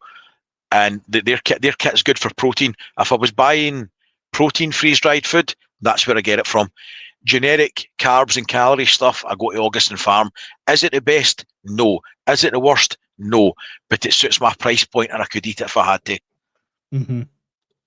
I mean, I got a box of the Ready Wise sent to me from Ready Wise. I did it. That was very early on in the channel days. I hardly had any subscribers, so I don't know why they did it. Now Now I'm over a certain level. People have stopped sending me stuff. They seem to want to only send it to me when I'm smaller. But anyway, they sent me one of those. Two of the dishes I absolutely loved. I loved the mac and cheese and I loved the beef stroganoff. It was great. I could eat that all day long. It was so good. The others, I'm not too fussed. It was all over the place, like vegetable rice medley and stuff. It's not something I'd choose to eat anyway, so it's a bit all over the place. What got me with them is when you read the back of the packet. One of these packets was this big. I never read instructions because I'm like that. So the first thing I did was tear this whole fucking thing up and pour the whole thing in a mess tin, water, boiling it. I was like, oh, this is great. And I've ate this entire beef stroganoff. That was 4 servings, apparently. Yeah, that's nonsense. But do you know what that 4 servings came to? Probably 800 calories if you're lucky. 820 calories. Yeah. So one serving, 204 calories, thereabouts. How many of them do you need to eat in a day to get to your 2,000? You know what I mean? It's ridiculous. Let me see. So, if you look at that, that's supposed to be 72 hours for one person, right? Yeah. So there you go. And it's got 2,600 calories in it. So they're well shy. You're a day's worth of calories missing out of that. And that's supposed to be for one person. Now, these you would supplement with other things. And for me, long-term food storage is a 3-horse race. Tins for short-term, 2 to 5 years.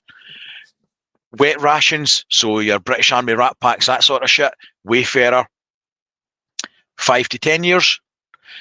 And long-term foodstuffs would be this, which is 25 years plus.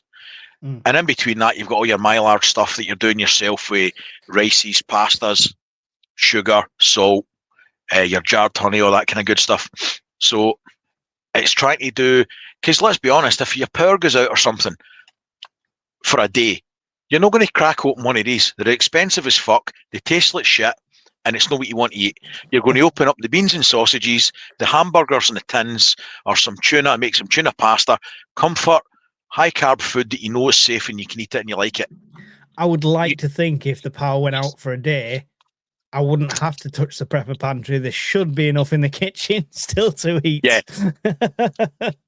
Ideally, you shouldn't be, in my opinion, honest opinion, a good prepper shouldn't need to touch the pantry for the first 30 days. You can get easily 30 days worth of food out of a regular kitchen, cupboards and stuff like that. I think not for everybody. Not for everybody, not necessarily, but at least the first couple of weeks, you shouldn't be tapping into your pantry supplies. I don't think. I think you should be going through your cupboards first. I agree with you. And up until COVID, you would probably be spot on for 99% of the people. But there's been an economic hit, there's been shopping changes and all the rest of it.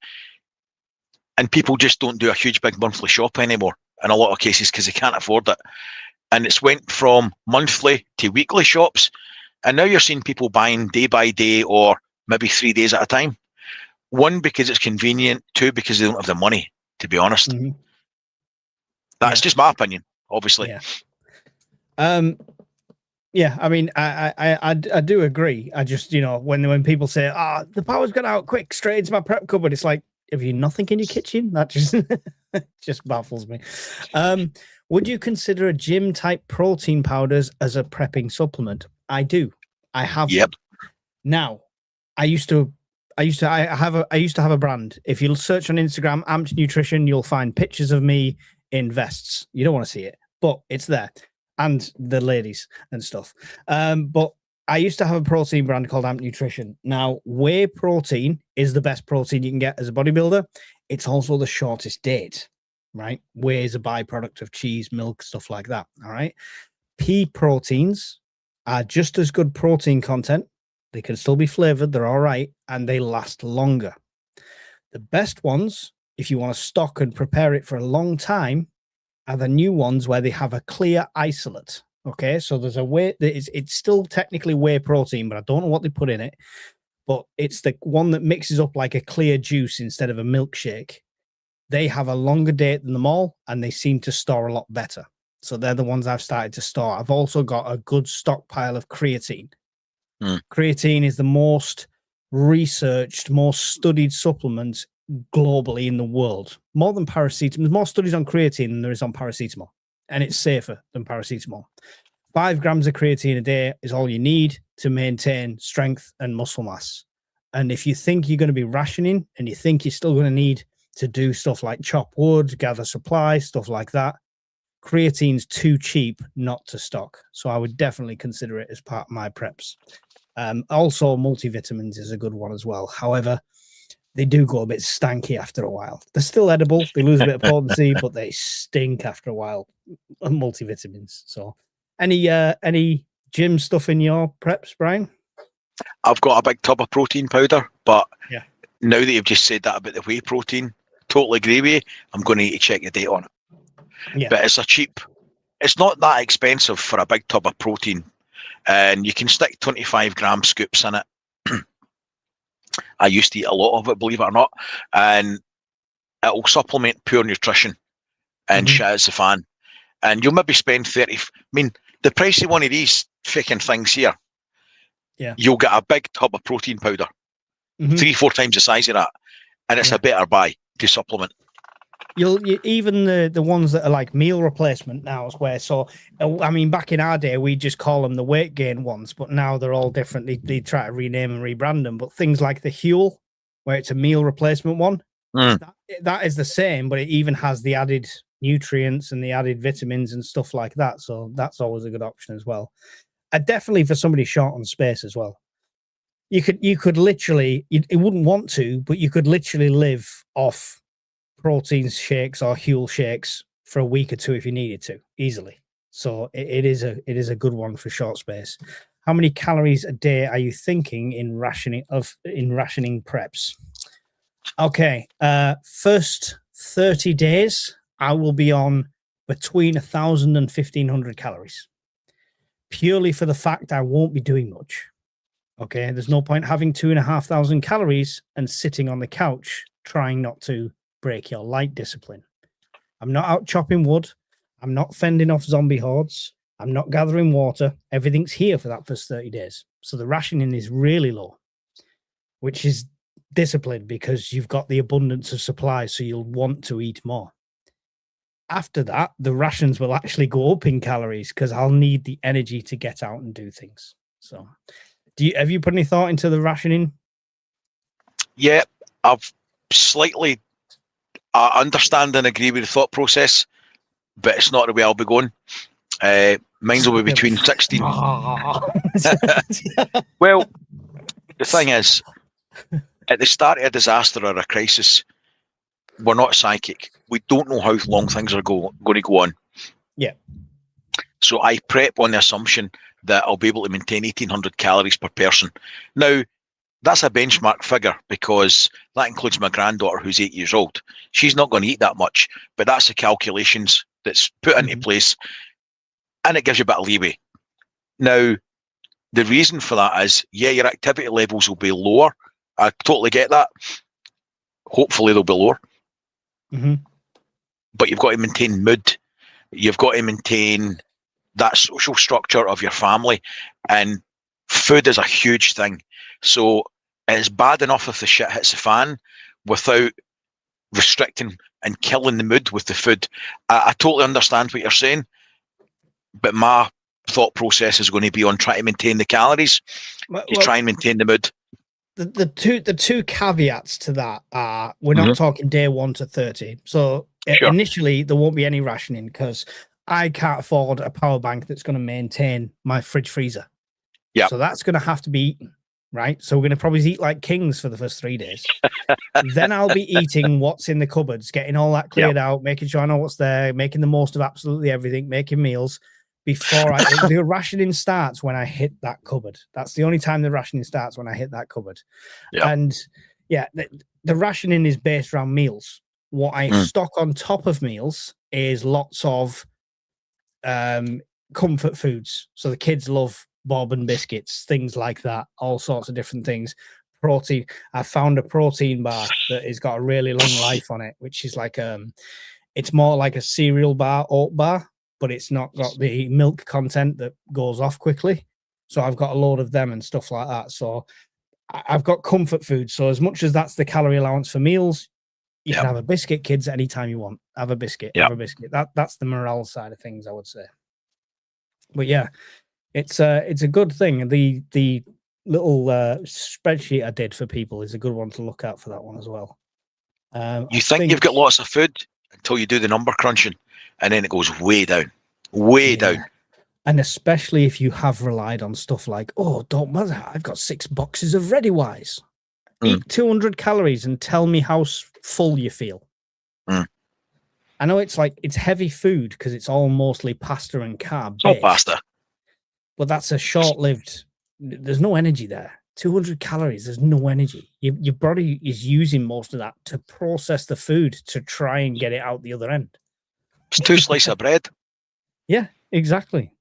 So as much as, people really need to do the number crunching on when it comes to calories in, calories out. We are carbon beings. Man Stuff UK became a member of your channel, Brian. Welcome to the madhouse, good sir. Shocking. Brian's winning again.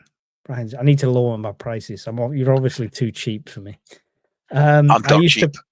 I used to prep fuel powders, use them often at the time anyway. Yeah, it's good. Same with anything else. Prep what you prep what you use, right? And that gives you the natural rotation. I'm bad at that. I'm currently using 2,000 calories per day, me and my young child, to calculate. So I'm hoping that means we are over our goal and how many months of preps I aim for, says Willow Tree. Yeah, definitely. I mean, unless you're going to do something strenuous, like my plan is to bug out 300 miles on foot, then yeah, you should be pretty good for that. And don't forget, summertime you'll eat less. Wintertime you'll eat more because you'll need that. You need that furnace, the calories to keep your body warm. So it'll balance out. As a parent, you've also got to prep for growth, right? This is what a lot of people don't think about. It's like, I've got a baby and I'm a prepper. Right, I'm going to fill the pantry with baby food. There's loads of baby food. 6 months later, they no longer eat the baby food. You've just got a load of food that's going to taste really nasty when you force to eat it because there's nothing else left. You really do have to plan out even more accurately than we do now, because you've got to plan for things like growth spurts. If you've got like teenagers or just before teenagers, at some point their hormones go nuts and they want to eat everything in your fucking house. They literally want to eat everything in your fucking, and their bodies need it because they're growing. They're going through that growth spurt. So I've if been you plan eating that for a growth spurt. I should be 8 feet tall. Still waiting for the spurt. If you're planning to prep for long term, like you think it's not going to be a 2-week blackout, you're thinking SHTF, collapse of society, etc., then you really do need to plan ahead when it comes to stuff like that. Clothes can make to amend, can be adjusted, can be hand-me-downs. Shoes are something you should think about with stuff like that as well. So we all know how quick kids go through shoes. So prepping for kids can be a nightmare, but it's videos coming soon, considering there's another one cooking. So there you go. Just ate my pack of Ripples, so I'll have to replace them now.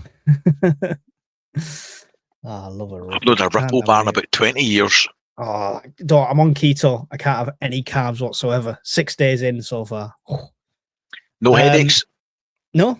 I've done it so many times. I know how to. I supplement with BCAAs and multivitamins to avoid the keto flu, and it works a treat. I've been using Gatorade powder for electrolytes on doctor advice for dehydration due to illness. I've looked for that. Somebody's mentioned Gatorade powder before. I don't think we can get it in this country. You might be able to order it specialist on Amazon, but it's not in the shops. I assume it's just like an electrolyte powder like we've got, though. What's the name of the protein bars, Mike?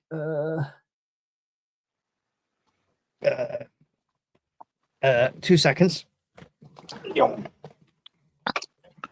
we need some annoying shop music to play while he's away. Nah, I can't do it. I don't think he's coming back. He's come back. Nesfit. Kakulu sounds like a nappy. Nesfit. It is a Nestle brand. What's the shelf life? Difficult to tell, because I bought these from Rogers, which is a short date company. But these are, what year is it? 26, mate. So these are 7 months out, and they're perfect. There's nothing wrong with them. I've looked through the ingredients and I can't see anything that would cause me any concern. So no fats, no milk, nothing like that. No, that's what I'm saying. Lots of E numbers, but I don't care about them. So as long as I open it and it's not got fur, I think it's fine. So, and I've been having them before I was keto. I was eating them, like, that's why the box is nearly half empty. So they've been tested. They've been tested. Lots of things. You're going to look at the sell-by date, and they have to stamp one on, right? We put sell-by dates on salt. So it should tell you all you need to know. Thousands of years old, but it goes out in a year from Tesco. I've got a steak here that's 20. The second day 26 on it. Yeah. I'll not throw that out. No. It's one of the few things that I keep that I will actually rotate and eat, but I'll not throw that out. That I would happily keep that for a 2-3 years past that date. Absolutely no dramas at all. Even when it gets past a certain level, if you looked at it and think, oh God, that's 6 years out, don't just throw a tin away. Open it. Give it to the kids. Test it. Yeah. Yeah, give it to the kids. Give They'll it to the be fine. So yeah. Anyone get a mate that has those cheap Kit Kats? No comment. A few of us on Discord were sharing how we buy a few sizes ahead for our children's clothes, etc. Yep, definitely. I mean, luckily, I just have a kid every couple of years and just keep the clothes. So I've got enough clothes up until like 18. They've just got to change genders every other year, so they're okay. You're just stockpiling body parts. I know what you're doing. I'm taking my transplant surgery course later this week, MVQ level. There's my lungs. There's a nice little kidney there. Still eating rice noodles I bulk purchased from Rogers over a year ago. All fine. Rogers is awesome. Anyone's got a Rogers near them, go and find it. It's superb. I got 10 kilo bags of salt. So 10 kilogram bag of salt. Because it was out of date, Brian. It was only £2 for this 10 kilo bag of salt. This out of date salt. Out of date salt, okay. Yeah. So I saw it on the shelf and I was like, how does that work? And the missus is like, oh, but that says 2024. I said, that could say 1004. I'd still buy it. Yep. So yeah, I've got I'd be lots coming of out the car like this. Meat. After it's salt like that price. I have lots of salt for preserving meat. It's a great place, Rogers. I've done a few videos on it, by the way, if anyone's interested to see what it is. Rogers 90% crap. No, I don't think so. You've got to avoid, like... So I'll tell you another one I got at Rogers. Glass bottles of water. So like Strathmore glass bottles of water, which is going to be better than any plastic bottles of water. They were like £2 for 12 1.5 litre bottles. So you're not going to need to worry about any plastics. Yeah, Rogers is one of those places at AS Trading where you could go 1 week and buy fuck all, and you could go 2 weeks later and buy everything. They've got free bentos. Like Lidl. They've got free bentos, all day breakfast pies in at the moment, 2 for £2. Ka-ching. My free bento stack, the shelf is bending. I need a new cupboard. So yeah, I think we're out of questions. It's just arguments and no Rogers here in Scotland, I think. Oh dear. Well, that's 2 hours anyway. We've done no too bad. No, 240 people still in here. The news of the day is Mike got banned off Truth Social on day 1. I think that has to be some sort of record. It's an achievement. Did you get a badge? I don't know. I think I should put it on my bio for YouTube. Proud survivor of banning from Truth Social. Completely blocked off. I don't know if the CIA is in my computer now and stuff like that, but you know, who cares? You'll be fine. There's nothing you can do to me that my country's not already screwing me with. Yeah. So, any final thoughts on the news and the stuff going on, and you know? Nope. Just the China thing. I'll be keeping an eye on. The fact that they've sent warships now. How long it takes them to get there, we'll see. What actions they take when they get there. If it's escorting duties to break the blockade, we'll see. But other than that, it's business as usual. It's a ceasefire, but nothing's moving. The problems are still there, and we'll wait and see what this little development does. But yeah, keep prepping, folks.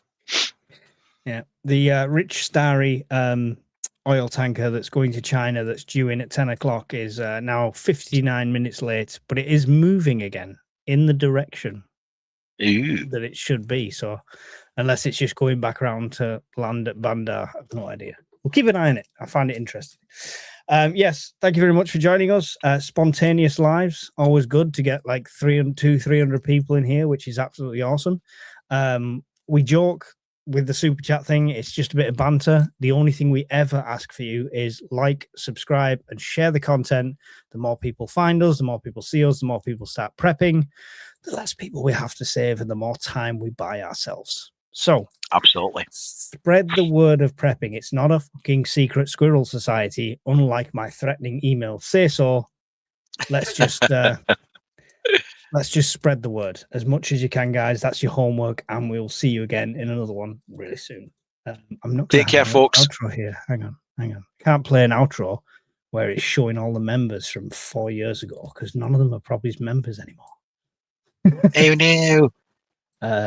Okay, I can do this. Suddenly, we're on the fireside. Goodbye, everybody. Take care. In the glow of embers dance, we've prepared for every chance, living simple, living true, with the dream we all pursue.